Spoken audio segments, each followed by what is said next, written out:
Giacomo Puccini possessed a rare gift for crafting deeply emotional art. His universally beloved compositions can bring audiences to tears entirely through sound. When you look at a stage production of his final opera, Turandot, you see a massive, golden spectacle of theatrical grandeur. But to look past that beautiful stagecraft, you need a different kind of lens.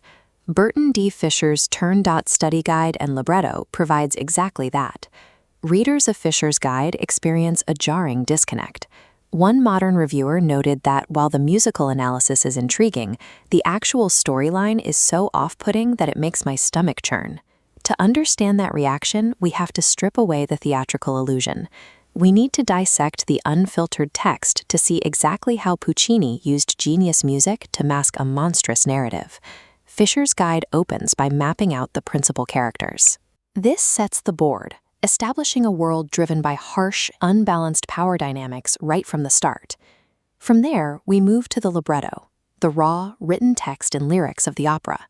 By presenting a side-by-side English translation, Fisher removes the romantic veil of the Italian language.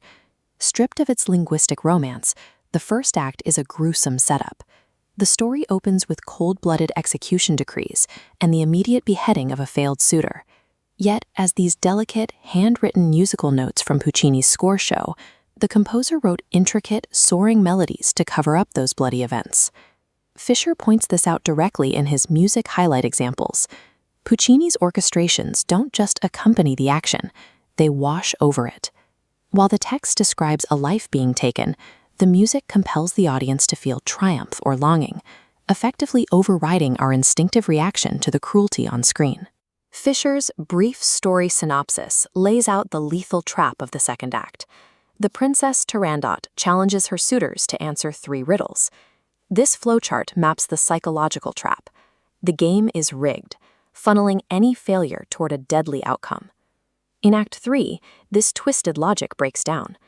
The story escalates into the literal torture of an innocent servant girl, driven to suicide to protect a secret. This emotional whiplash disrupts the soothing illusion. The sheer brutality of the events suddenly tears through the romantic comfort of the world-renowned musical score. And here we hit the ultimate dissonance. This horrific torture sequence is immediately accompanied by one of the most triumphant, victorious arias in the history of opera. That visceral reaction from the modern reviewer is completely valid. When stripped down to its bare plot points, the story is cruel and deeply disturbing. To figure out what kind of creator builds something so polarizing, we have to turn to Fisher's commentary and analysis.